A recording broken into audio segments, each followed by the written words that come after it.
Welcome back to Nerd Erotic. My name is Gary Beekler, and I come to you from nerderotic.com, and I am live in San Francisco, and I am fired up to talk to you guys about the Orville Season 2, Episode 9, Identity Part 2. What an episode of television. That was great. That space battle was dope. And I'm sorry I'm yelling, but I'm very excited. I'm not even going to talk about the other crappy show that airs tonight. We better be hearing about an Orville series season 3 pretty damn soon. I'm going to do a quick recap real quick because I'm going to do a breakdown video for this as well. And I'm going to get right to you in the chat. So first of all, I'd like to point out, even though I'm not going to mention the other show by name, I care more about a ball of snot in this show than any other character in that other show. That says everything about this show. And Yaphet came into play in this one. They used everybody from the crew. We got a badass Bortus moment. We got Tyala getting shot. We got Ty, let's be honest. Kids are kind of lame sometimes in television shows. Ty, that played a part in this. His brother, letting him go. Gordon in a fighter. The Krill, a huge space battle. Sympathy for Isaac, even after all what he's done. It's such a great episode of television. I'm so fired up. All right, so we start out. Things are looking dire. They're on their way to Earth. Everybody's in the shuttle bay. There's not much they can do. They were just completely overwhelmed by the Kaylons. And it looks like, at first, hey, there was a lot of theories out there and they all sounded good. Like this could have been a test for them to join the Union. There's going to be some Deus Ex Machina movement, or we're going to find out that the Kaylons weren't really trying to kill everybody. Nope, they were. They made it pretty damn clear. So we start out the episode and Ty it runs away from Claire, and it gets Tyala shot and almost killed. And for one, there are some brutal moments in this. So yeah, that gets Tyala. They are able to take her, talk the Kaylons into taking her in the medical bay. They give her the treatment. She's okay, but she's never been shot by something like that before. It packed a wallop. There's a scene early on where Isaac is talking to Ed Mercer, and this was the first sign that we knew Isaac had not completely turned, because he referred to him as Captain. And the minute he did that, I'm like, Isaac's on our side the whole time. There wasn't much he could do. We find out that Isaac was constructed after the enslavement. We find out more about the Kaylons. We find out that they were enslaved and mistreated by their masters to the point where they put pain receptors. They were equipped with them, and anytime they disobeyed an order, it would be the equivalent of getting whipped. So it was pretty horrible.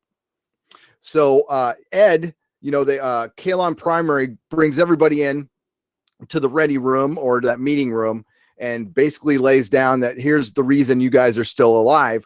We need you to relax the defenses at Earth, so it'll be a more efficient killing, basically. And they were going to start with Earth, and they were serious. They were going to take out all the biological life forms in the galaxy, because they felt like they would just eventually be enslaved. So insane logic, but they are machines. They are unfeeling, and that's the way they go. But they do mention, Kaylon Primary does mention that they became conscious, which is different than just becoming aware, to me anyway. That's probably debatable, but that's the way I see it. So they are living beings. So we're running out of time. They're on their way to Earth, and God, I couldn't recognize the captain from the other ship. He looked familiar. You guys can tell me in the chat. He's some actor from some show. And another ship meets the Armada, and of course, the Kaylons tell Ed to tell them that the Kaylons are going to join the Union. Everything's cool. Don't worry about this, giant armada of ships behind me. Ed gives a little code. A 13-something salute, and that is to let the other ship know that there's something's definitely up and they need to take off. Well, Kaylon Primary figures it out and destroys that ship right away, just kills everybody on it. He isn't done punishing Ed, though. They get a crewman and they space him just like a straight up Orville spacing. And that was brutal, to the point where they showed the body floating in space. Isaac tries to stop it, saying that, hey, this guy, has a lot of engineering knowledge. He might be useful.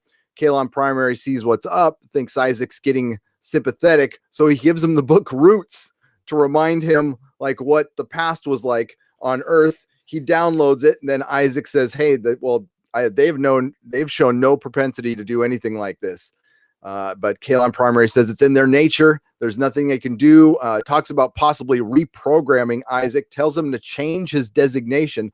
So Kaylon Primary definitely has emotions.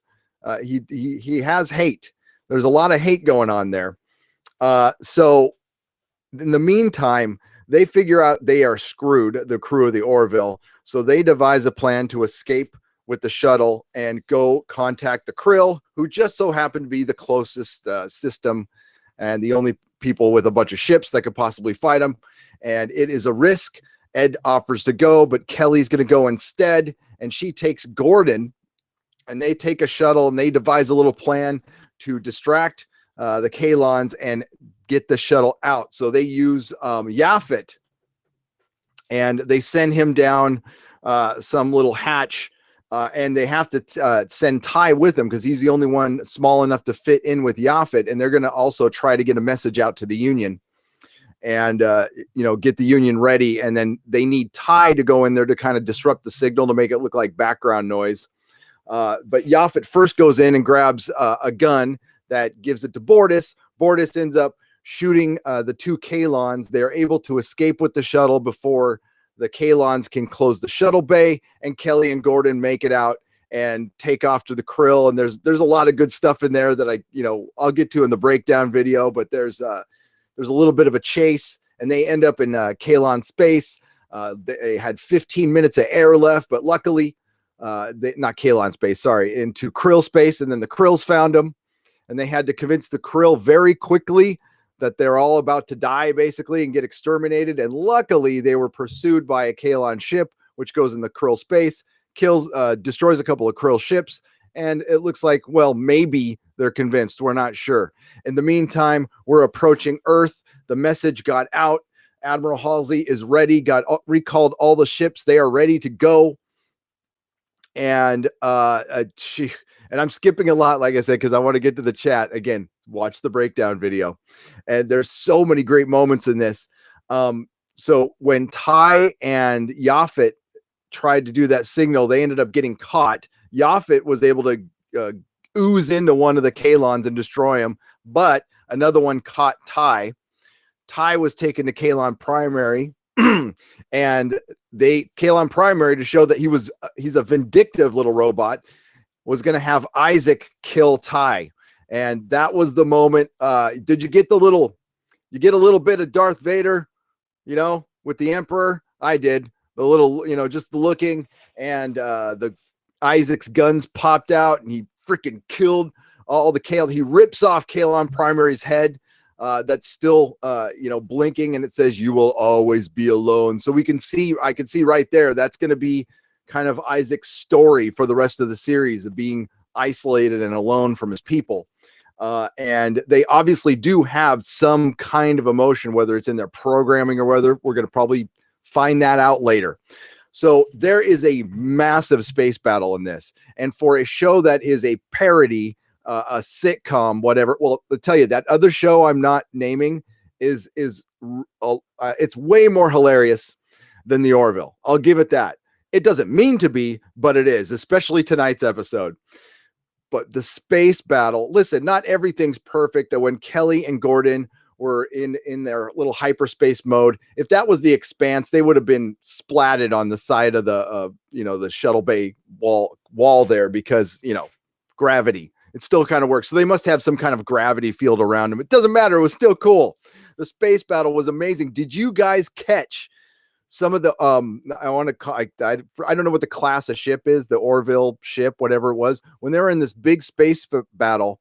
It was nuts, and they were getting their asses handed to them. Like, they only took out like 12 Kaylon ships, and 32 ships were disabled. Admiral Halsey's ship was disabled, and 5 of the Kaylon ships shot down to Earth. And then you saw like 6 Orville class, whatever the hell class ship there, go after them. And when the battle got gnarly, did you see that they were ramming the Kaylon ships? That was cool. That was so cool. I had to rewind it a couple times to see that, but they saw that the Kaylon ships were getting to Earth and there was nothing they can do. So a couple of those ships just rammed them. I thought that was badass. It was so cool. I loved it. So the Orville's getting just destroyed, and the Krill show up at the last minute, and yeah, they beat the hell out of the Kaylons, but the Union ships are just decimated at this point. And it looks like the Krill at least weren't calling them godless heathens at the end. They said Avis is definitely put our path together. For what reason, we don't know. So it looks like there might be a path to peace. So it looks like it might be going full Next Generation, except, you know, showing the, you know, instead of using with Star Trek, the Undiscovered Country, they're doing it within the series. I think that'll make for a very, and it'll probably won't get solved in one episode, which will be great. They've set the path out. This almost could have been a 3-parter, and it would have been damn good. They probably couldn't convince the network to do it. So, the space battle was a good last chunk of the episode, and things kind of got cleaned up kind of fast. That would be my only thing, but I don't really care. I don't care. My suspension of disbelief is an important thing. And what helps with that, what helps me buy into that stuff is good characters. I can, I don't need the best looking special effects. I am a Doctor Who fan. I regularly watch episodes of people with paper mache costumes on, and I still love it because Tom Baker is so great. The actors are so great. I was just talking about City of Death. Julian Glover was so great in that. And everybody is great, and you care about every character. Even Tayala, who's new, like, I'm totally on board with her now. She's great. So love this goddamn show. It better get a season 3. I didn't do this recap justice, but I want to get to you guys. I am in no hurry to get to the next show, but let's get to what you guys have to say. Hey, you might not have completely loved it like I did, but I completely loved it. I thought, hey, they explained why they didn't kill everybody, because that was a good question that was brought up. Now, it probably to some might not have been the best answer in the world, but they answered it. They didn't just cause. Cheryl Lyera, thank you for the $1.99. Great episodes, villains worthy of the Next Generation and Doctor Who. Exactly. And I will be bringing up Doctor Who in that other show I'm going to be talking about, because it seems like they want to be that too. All right, let's get to the chat. Thank you for the super chat, Cheryl Lyella. It's good to see you. Rome hater, Yaphet turned gray. He did. He couldn't save Ty. That was so, I felt that. I felt for the ball of snot. The ball of snot was able to take out one Kaylon, and he couldn't save Ty, and it showed emotion. And I'm like, that bullet, I feel sorry for that ball of snot. I can't say I feel anything. Maybe Saru, maybe, but I don't know. A. Carter, thank you for the $4.99. The fight scene was the worthy successor to the Next Generation battle with the Borg. I was on the edge of my seat worrying about the crew. I was too. And did you realize how long it's been since you felt, I mean, since I saw an episode of The Expanse, but it's been months. So I've watched a lot of TV, but I got to say, my favorite genre, comic books are my favorite thing, but my favorite genre is, I like dark fantasy, but I think my favorite thing is a space battle. I think I just dig space battles, and that was so badass. I'm going to go watch it again. I might watch that 3 more times. Jen Eric, Canadian $2. What is your outro music? It gives me the feels. Well, that's funny you ask. You can download it for free. It is on the YouTube free audio library, and some of that music isn't horrible. Okay, you got to, and the reason I chose it, you'll find it. It's called "Beam Me Up." So it's the song called "Beam Me Up," and that's exactly why I chose it. But I dig it. Yeah, I totally dig it. And I didn't think any other YouTubers used it. So, and what inspired me, Secure Team 10. I'll say that right now. That's what inspired me to use that. Thanks for asking, and thank you for the $2 Canadian. Mark Lazur, thank you for coming here with the wrench. Wonder Girl 60s. Only Avis knows why. Only Avis. Yes. If you have a code to say your ship has been taken over, why would you put it in the computer? Which is, well, I don't think it was just in their computer. I think what they did was they were able to download all of what Isaac knew, and Isaac knew all the regulations. I'm not saying it was in the computer, unless they mentioned it was in the computer. That would be kind of silly, see, Mark. And that's the thing is, we're sci-fi fans and we're Trek fans and we're Twilight Zone fans. And the thing is, we're kind of particular. That's what Hollywood is finding out. That is what Hollywood is having such a hard time with. That's why they spurg out and they want to call us names when they just are new to fandom. We're an interesting little passing phase to them, and they will be through with us as soon as they can be, and we'll be back to our dark little corners of niche corners. And man, am I looking forward to that. But yeah, that's how they. James Villegas, thank you for the $1.99. I greatly appreciate it. Is that looks like Obi-Wan in Colonel Sanders? Is that your avatar? It looks like Obi-Wan with Colonel Sanders. Kentucky Fried Obi-Wan. All right. I gather this is not a comedic episode. By the way, I haven't seen the episode yet. Then, you better get out of here. Sorry. Yes, it's way too late for this, but just so you know, every single one of my recaps is filled to the brim with spoilers. So spoilers, yes. So watch out. I do not do spoiler-free reviews ever. If I do, I'll tell you. But sorry. Yeah, it's great. It's the one thing it is it's kind of predictable, but that doesn't matter. It's great. Penn Farm Girl, how are you? Welcome. Thank you for bringing your wrench. And let's get to the chat here. What if Avis and Hertz had a baby? Would it be called Hertzago? Mr. Trill. Yes, it would. Oh my God. John McClane Yaffet. Oh, if he would have gotten off a yippee-ki-yay mother effer, that would have been great. Mr. Trent 100. My God, that's brilliant. Ty was cool. Ty was good. Like I said, I mean, listen, I have kids. I like kids, but kid actors sometimes, sometimes I see the fear in their eyes from being in Hollywood for obvious reasons. And then sometimes they're just bad actors because they're kids. They can't help it, but they're kids. Ty's pretty good for a kid, I wish it had no commercials. I was watching it. I kept getting interrupted, Hot Wheels F. So I kind of watched it without commercials. I let it buffer, basically. Kaylons all go down with one single shot. Bad design. Yes, an electromagnetic pulse. But I think it was kind of a special one. But yeah, how did they do that without knocking out the ship? Was Isaac able to aim it? And, he sacrificed himself. Now, that was important for the story, because if he hadn't have done that, it would have been much harder to forgive him. And it's going to be very hard to forgive him. So we're going to see how that plays out. The P corner. Yes, the P. And then we still got comedy in this episode. That's the thing. Like, even Gordon in the most serious moments, Gordon looks ridiculous.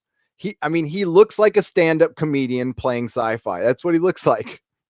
But it's great. And that fighter, I love the fighter ship, the Krill fighter ship. I want one of those. I need an Isaac figure. I was looking at it, and I need a 1/6 scale Isaac figure. So I don't know if somebody wants to get on making a custom. You know what? Take my money. Contact me at nerdrotics@gmail.com or hit me up on DMs on Twitter. And if you think you could whoop up a costume, I can't make the costumes. I'm decent at making custom figures, but I don't know how to sew. So I know how to throw stuff together. I wonder what I could use. The episode was glorious. Just wow, action-packed, baby. I need to express it with a smiling Yaffet. Thank you. So glad chat can supply. Yes, DJ Bowman, I'm freaking stoked. What a great episode again tonight, says Yosef. I say Yosef. I know it's Joseph. Uptime, says Zoom. Richard Miller, well, we know no one's weapons are weak. That's true. A massive fleet. It was a massive fleet. Santo Dominus says stay out of the P corner. The Gelajo corner there.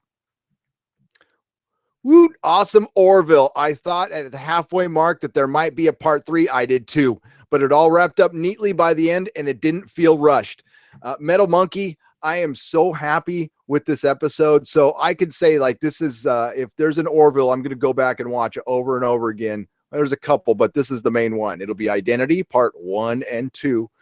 And we didn't even really get into the title's namesake, Isaac's identity, but we did find it at the end, but we're going to be exploring it now. I would say, God, I'm forgetting the name of the social media one where they thumbs up people, that episode. And of course, About a Girl is great. Isaac is Odo. Yeah, he is. Isaac's a lot of things. He's Spock, Odo, Data. Gary North, hail to you, sir. Ty saved by his dad. Straight up Hot Wheels F. By the way, Ty saved by his dad. Yes, his dad's a robot. His dad requires tools to be fixed, but still, did we just see a good father portrayed on network television? Mark this moment on your calendars, ladies and gentlemen. A good father, even though it was a robot, was portrayed. Anxiously waiting's Orville season 3 announcement said a YouTube user. I predict within 2 weeks. I don't know. I have no information on that. That's just pulling that one right out of my ass. Gordon might just end up being the show's MVP as far as humor goes. Kiri Helms, Gordon is my favorite character. I really miss his interaction with Lamar, but when those two are together, they're freaking brilliant. I could see a movie with those two guys. They really have like great chemistry. Let's get back to the super chats. Brian Smart, good to see you, my friend, one of our oldest subscribers. Thank you for the $5. Is this episode Seth's nod to Star Trek's Axanar, the decimation of the fleet, and the start of peace between the enemies? Most definitely. I 100% agree, Brian Smart. I do. Thank you for the $5. Garbage, £2. I think the Red Angel is Michael Burnham's mom. Ooh, that's something to think about. It's definitely a female, Garbage, and we'll get to that on the Star Trek Discovery recap, which will be in about 40 minutes. Best Star Trek type space battles. Thank you, by the way, Garbage. You are not garbage to me, ever. Thank you for the £2. David McCullough, $5 Canadian. Hello, sir. Nice soul patch there. Best Star Trek type space battle since DS9's Sacrifice of Angels. It's better than any battle in yeah, I think I'm gonna agree with you. I am right there with you. I was thinking if there's something in Enterprise. I haven't seen Enterprise enough. I mean, I still gotta finish the everybody told me that season 3 it gets better later on, so I just skipped season 1. I gotta watch season 1. $10 from Joel Tumburo. Superb conclusion. Managed to avoid the usual problem part 2s typically have. Isaac is now Psy the Cylon from old BSG, and the story arcs pay off like the Krill coming to aid of the Union. Yes.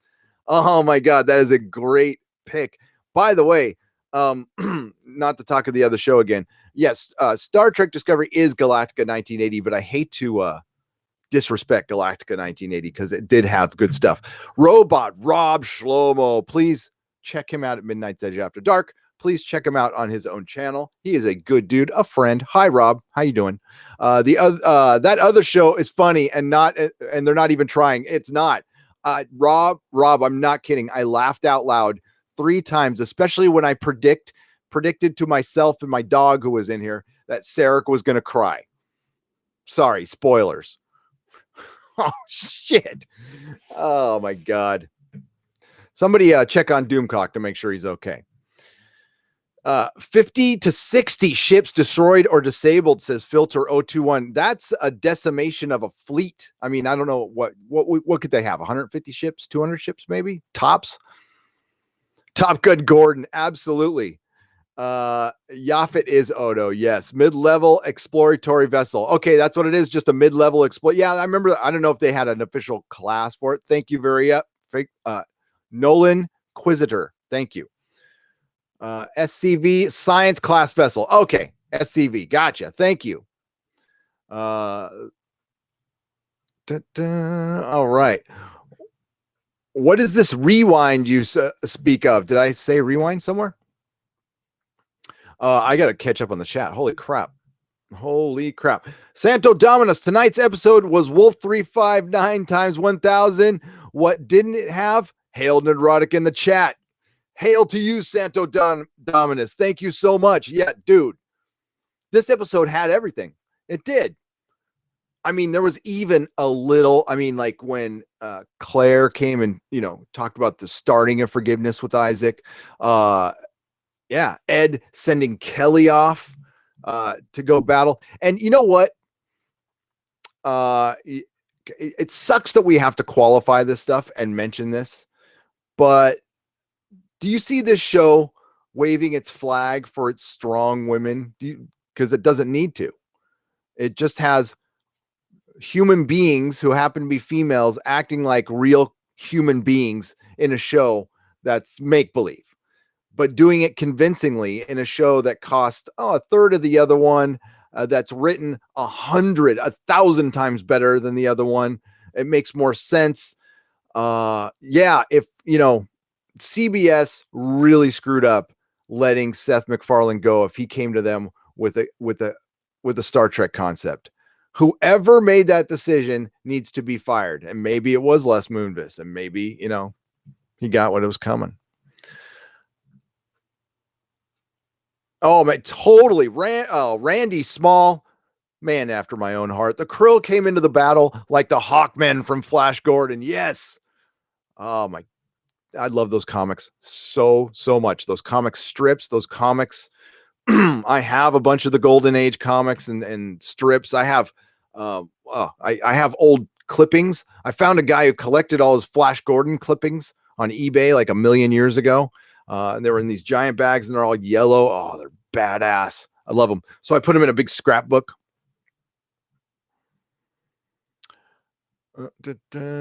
Best space battle I have ever seen, Mr. Trill, on network television. It's pretty damn good. I don't know about ever, but I mean, it's pretty damn good. Best space battle I've ever seen. I'll have to think about that. I really like the one at the end of Serenity. It's not my favorite, but I've got too much going through my head right now to think about my favorite space battle. It'd probably be like a very safe answer. Like Empire. Characters that are actually strong don't need a flag waving saying they are strong. Jill Tamburo, exactly. They don't need a special feature of the strong women of like they do in so many. I mean, it's like, for one, the emphasis on strong women just applies that the ones who aren't identified as strong women are not strong. How about just the Hollywood logic? It's the logic of cocaine parties and cocktail parties. That's what it is. It's all the logic of trying to look as good as they can all the time. I mean, they cannot believe their own BS. I mean, I'm sure they do. Hell, I mistakenly in a tweet identified little Ricky from My So-Called Life. I'm not going to call him by his real name, a good guy. And then somebody, correctly so, threw up a tweet going, I'm not too sure he's a good guy. And I went over and looked, and this is why I don't follow movie stars on their Twitter and I don't at them on their tweets. They actually added me last night. but I'm going to save that for the Star Trek Discovery thing. But yeah, nasty stuff. You know, I'm looking through the chat here, and all I'm seeing is good people. Even in my Star Trek Discovery chats, I don't see much. I don't see anything that's too harsh. You guys are great. Seth is now certified genius for God, man. Yep, totally agree with you. I heard all sorts of predictions for this episode. Isaac saves the day. Yaphet saves the day. Ty saves the day. The Krill saves the day. Dan saves the day. Well, maybe not. They hit all cylinders. Yeah, what? Poor Dan.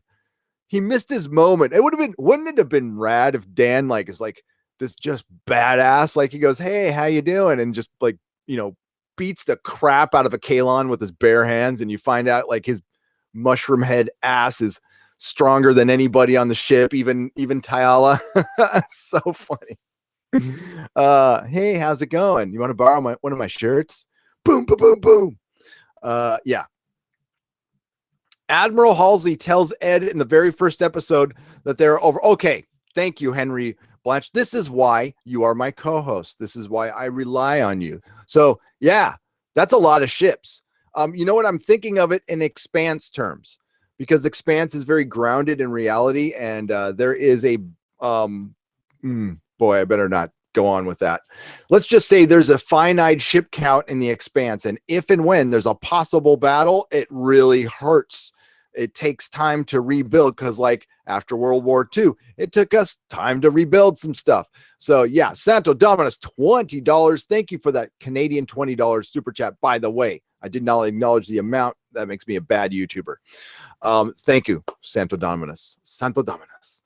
Average Jonah. There's nothing average about you, Jonah. $10. I love this episode so much. Epic space battle was epic. It was so epic you had to say it twice, and I had to say it twice. I can't wait to see where they go with Isaac's character. Here, I got to move this so I can read the rest of it. And his relationships with various members of the crew going forward. Yes, Average Jonah, I talked about that. Not that in particular, but there's a couple of things. There's a lot of things you can go with. I think a way to build up Tyala's character is have her have a little bit of remorse over losing so many of her security crew. She lost half of her crew, most of her crew, they're dead. Have her dealing with that, because she's new on the ship. And remember, like, there's no murder on my watch. Well, now she had a massacre on her watch. I mean, it's not her fault, of course, but I think that would be some good character building right there. Same with Isaac. Absolutely. It looks like Bortus doesn't want anything to do with him. Gordon probably doesn't want anything. I bet you Lamar probably won't either. So we'll have to see. Christian Basil, $5. Love to have you on our radio show to talk about Doctor Who, The Legend of the Traveling TARDIS. Christian Basil, email me at nerdrotics@gmail.com, or you can, that's the best play, to just email me there. So it's nerdrotics with an S, and hit me up. Yeah, sure. I'd any chance to talk about Doctor Who in a positive manner or any kind of manner, I'm there. But if you just want to talk about old Who and geek out, sign me up. Okay. Brian Pollock for $4.99, and thank you, Christian, for the $5. Thank you, Brian Pollock. Thank you for the $4.99. Need to watch this episode a few more times just to properly appreciate that space battle. Oh, I would watch it again if I didn't have to do another recap. I've already watched half of the other show. I need to watch the last 20 minutes, and then I'm going to go live. Will the Union take the lesson that their ships are too lightly armed, like Starfleet did after Wolf 39? Yes. Oh, I think Seth will think about this, because the Kaylon just left. There's still a whole planet of them ready to go. So that's a huge problem, and I think we will see them again this season. And I'm so glad they're not taking some ridiculous break after this too. We're getting another episode. This Autumn Mirabilis, sorry, Autumn. Thank you, Autumn. Nerdrotic, this epic episode leaves open the possibilities that the Orville may get a season 3, and maybe in season we can get a ship refit, new tech to take on the Kaylon, like board upgrades and TNG. Just like Joel said, look at you two. Great minds think alike, Autumn and Joel. Yes. Seth's a huge fan. I think he would, yeah. Isaac booty called Newton. There you go. The Krill could easily invade after this. They could. They could, J. Travis Stillman. The Union is vulnerable. Now, I hope they called the Mocklins.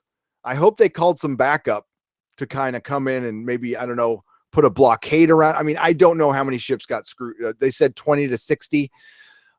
They did mention they couldn't recall all the fleet. It would take weeks. So they probably do have enough ships.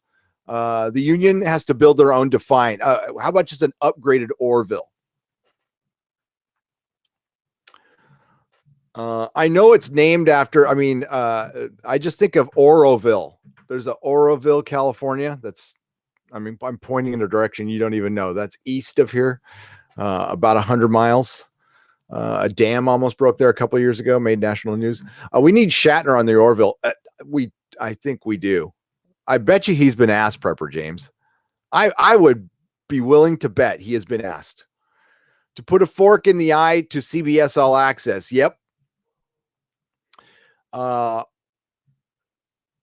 the upgrades in Andromeda, says Rome Hater. Yep. Okay, we got another super chat. Rip 93.4 just finished the episode. Man, that battle was awesome. It was, right? Oh man. Who got timed out? Hey, you could save that stuff for the Star Trek Discovery recap if you want. It's all about love here in the Orville. I think of popcorn with the Orville. Yes, Orville Redenbacher. There you go. Didn't he play Han Solo? Yeah. The Orville was one of the few ships that survived. It was. They even showed that docking bay, right, with all the other ships, and they were all jacked up. Thank you for the $5 super chat, Loquacious Primate. I can't remember the last time I watched an episode of TV with both an epic space battle as well as a deep moment in a room in true Czech spirit. Absolutely.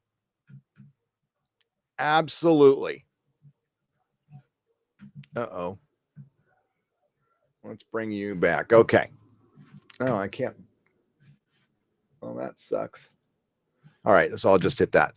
Okay, now I just lost my thing there. All right.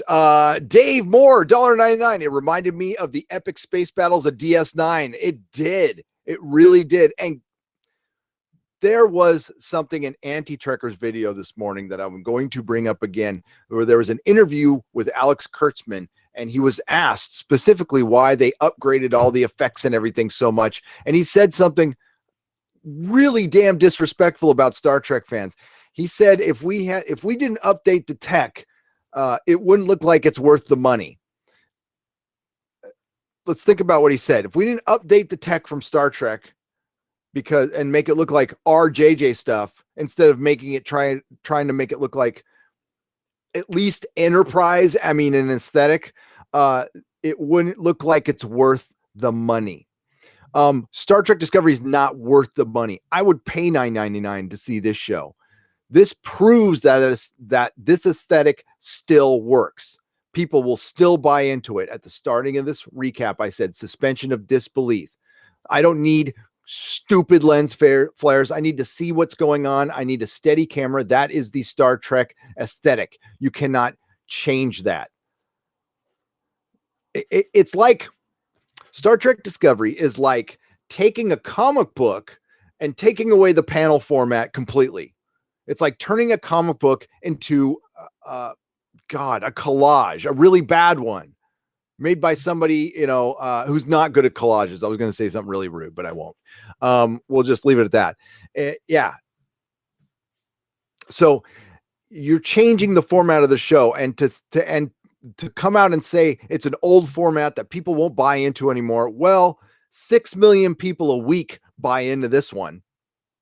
I bet you wish you had 6 million people a week watching your show. Exactly. Fans would nerdgasm over the authentic representation of the original Star Trek series, and that's what Anti-Trekker pointed out in his video. He pointed out the one time the Enterprise did it and DS9 did it, and what did everybody do? Their freaking heads exploded. Their heads exploded. Dax had a beehive. So I still want Weird Al as Q, like character in the Orville. DJ Bowman, that would be brilliant.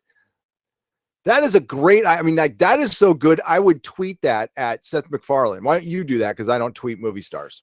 I also want a mirror episode. I want a mirror Orville so bad. I want like Bortus with a goatee. Yeah, definitely. I think we'll eventually get that. All right, so I'm going to wrap things up here, folks, because I got to do that other show. Please join me.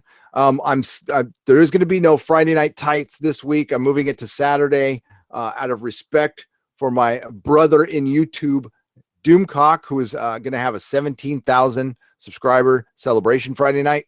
So I'll be in the chat for that. But then we're moving ours to Saturday at 6 p.m. Pacific.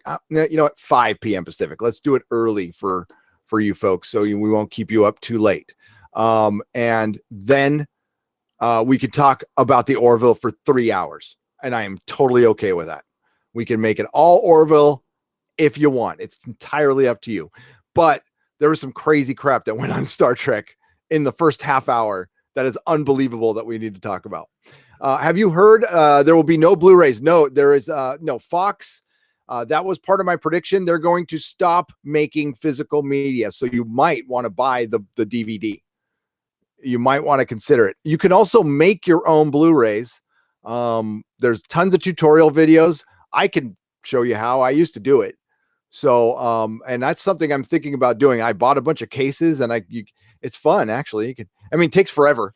It takes forever, but once it's done, you can insert special features. You can make your own art. It's pretty easy. Although, is that not legal? I mean, if you're just making it for yourself and you own the digital copy, I don't think there's anything wrong with that. Thank you for the Canadian $2. Dave Moore for $1.99. It reminded me of the epics. Oh, yeah, I already read that, but I'll read it again. It reminded me of the epic space battles of DS9. Yes, it made me want to watch DS9. Did you guys I got that urge to watch DS9, but the thing is, when you watch DS9, you can't just watch an episode. It's like a bag of chips.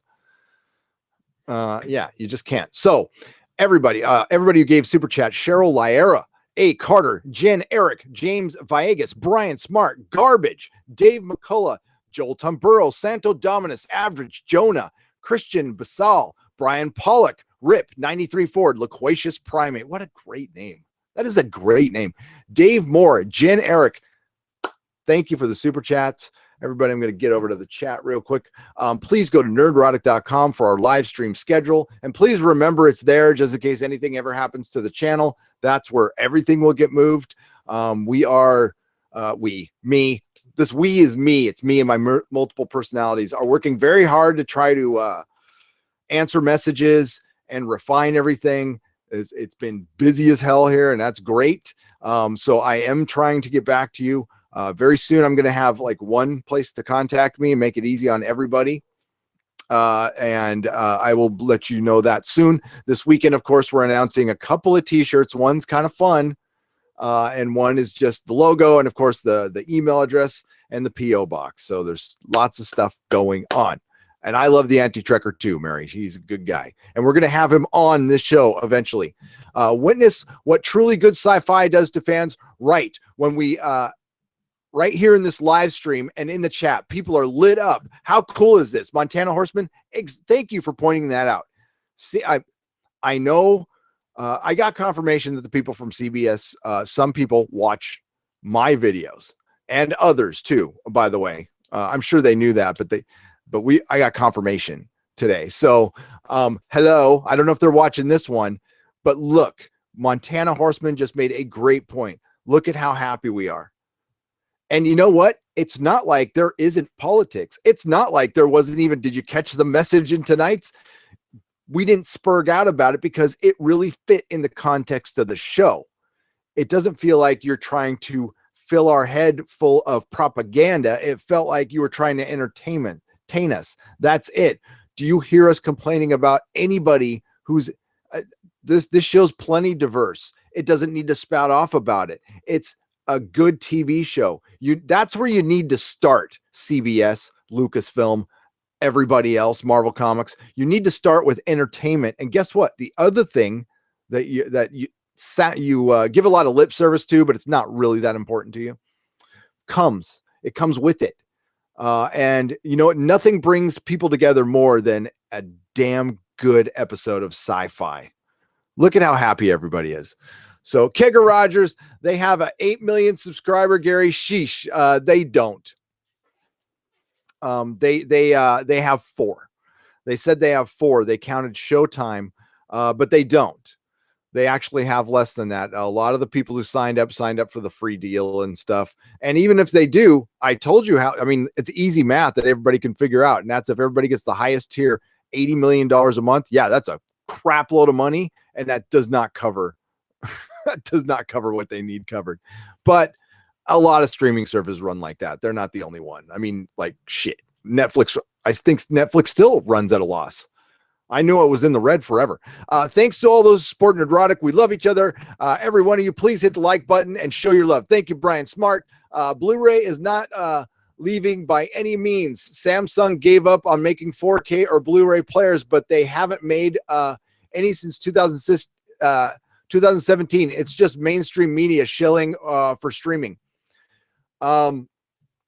Pete, 1972, physical media is leaving. Not anytime soon, but it is leaving. It will be gone. It will be gone 8 years. Physical media will be gone. Think about it. If the streaming services catch on, the first thing you want to do is you don't want people to see the stuff anywhere else. You want to control that. You want to control that flow. I mean, Netflix does make Blu-rays to make a little extra money, but they also don't have the say in some of the stuff either. But why would you ever need to make a Blu-ray for a Netflix show? Ever. It makes no sense. It's counterproductive. So I don't want it to be. I am a huge physical media collector. I say buy it all. I buy stuff just in case I want to watch it. There's stuff I haven't watched, but I buy it because I love physical media. So, I mean, I love Blu-rays. I love 4K. I really, really do. I don't want it to go, but I know it's in the cards. I've heard it from people who work on streaming services. Like that's going through their head. So thank you so much, everybody. The Orville rocks. Thank you for being here. Thank you for coming in and hanging out with me for this love fest for this episode. Unfortunately, we got to do Star Trek Discovery next. So yeah, Autumn says she is dropping cable on Saturday, only doing streaming. Got Hulu. Cable is too expensive. Saving $750. Yeah, I unplugged a long time ago and I love it. Never go back. All right, everybody, you have a great day. Be good to each other. Really try to avoid this week's Star Trek Discovery. The first half hour is mind bending. And yeah, this one went way long. So hopefully people watch it, and everybody have a great day. And look, if you don't want to sit through the whole live stream, then don't worry, because I will do a short video. So see you for Star Trek. Everybody have a great night. May the small folks sing songs of your greatness. Hail Seth MacFarlane. Hail the Orville.